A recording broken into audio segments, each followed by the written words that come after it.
Good evening from what's been a beautiful Edinburgh today. Lovely day today, but it's just starting to cloud over a bit now.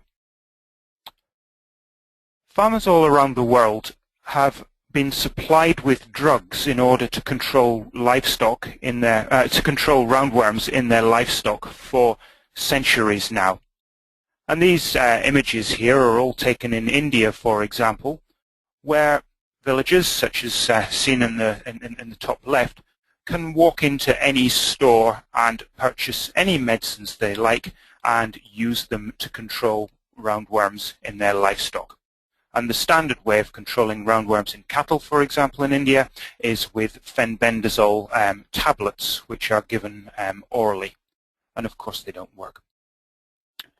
In fact, these drugs have never been used in a sustainable manner. And it's only very recently that this has actually been of any concern to us.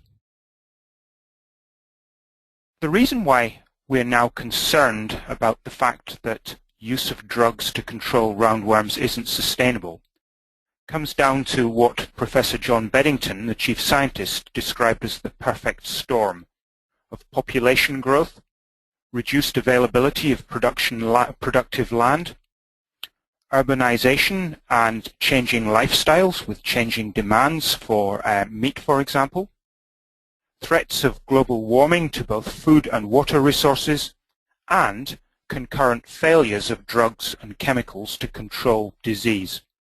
And this is a global problem.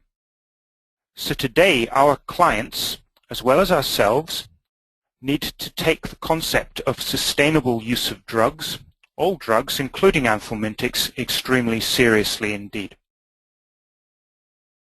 This chart here simply shows the growth in the global population charted alongside the history of our veterinary school here in Edinburgh.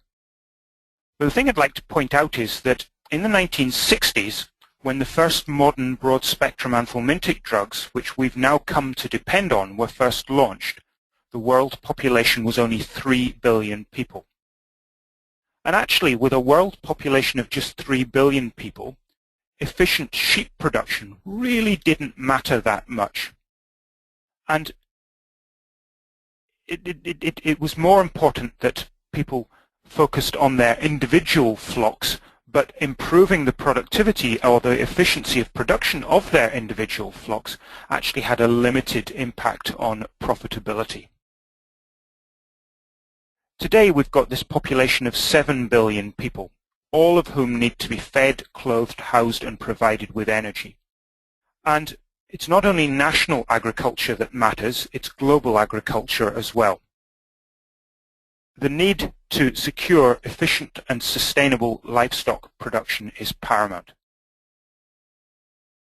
So why do worms matter, and why does effective roundworm control matter? This image here actually shows a group of lambs which have only gained, these are low-ground lambs, which have only gained about 120 grams per day since weaning. And they've got a serious problem, even though the lambs themselves look fine.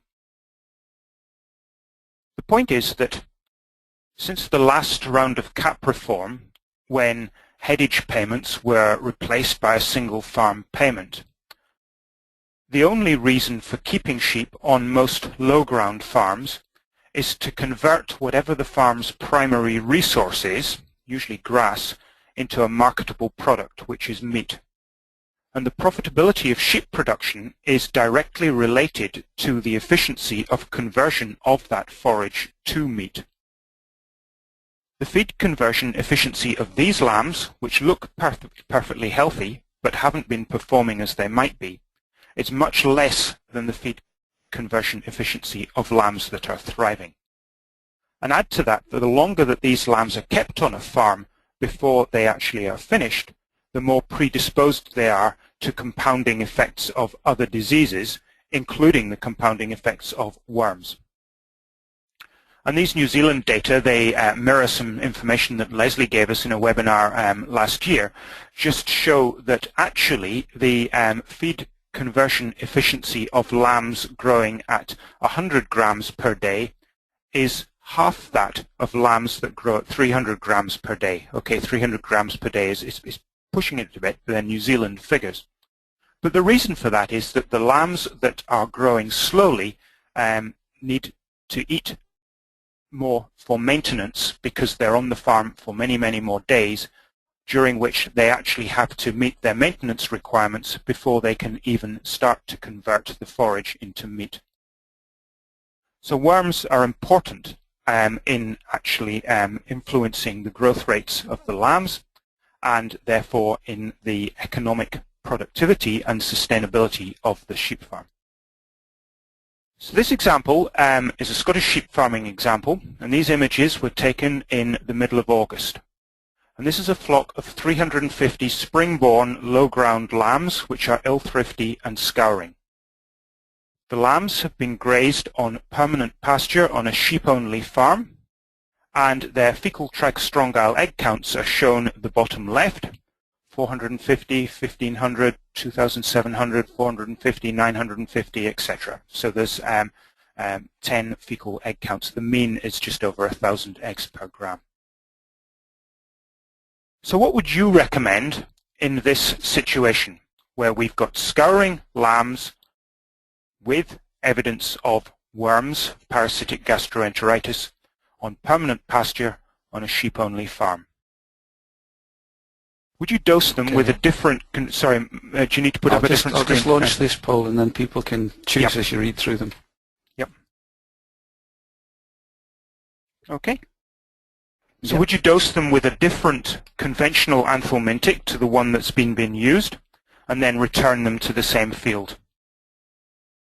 Would you dose them with moxidectin, long-acting anthelmintic drug, and return them to the same field? Would you dose them with a different anthelmintic drug and then move them on to safe grazing? Would you move them on to safe grazing without dosing? Or would you recommend housing and finishing them on forage and concentrates? And there's no right or wrong answer here. Just like to know what would be recommended. Okay, I'll give that another half minute for people to make up their minds.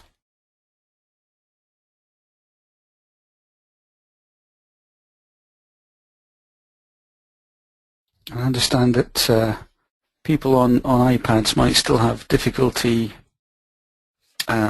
making a vote. So if you're on iPad, you can put your answer in the as a note in the questions box, and I'll still see it anyway.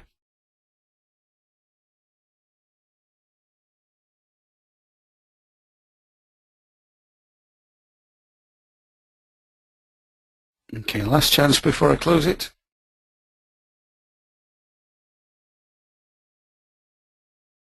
Okay. So, because Neil can't see this, I'll share it. Everyone can see this except you, Neil. Okay, would you read them out to me? 40% said dose with a different conventional anthelmintic and return to same field. 10% said dose with moxidectin and return to same field. 30% said dose with a different anthelmintic and move to safe grazing. And 20% said move to safe grazing without dosing. And nobody went for house and finish on forage and concentrates. Okay, so thank you. I'll hide that now. I actually used the same scenario and the same questions with a group of SQPs in a webinar with the SQPs. Why isn't this moving on? And I actually got a very different response when I used it with the SQPs, in that 75% of them said that they would dose with moxidectin and return to the same field, and 25% would dose with a different anthelmintic and move to safe grazing. When I got that response from the SQPs, I was actually quite impressed by the fact that in those responses that they gave, they showed a very good understanding of the principles of worm control, in that actually from a worm control perspective, those are probably the best things that could be done, perhaps with the exception of housing and finishing on concentrates. Of course, we're all scared to recommend something like that because of the economics involved in making that decision. Interestingly,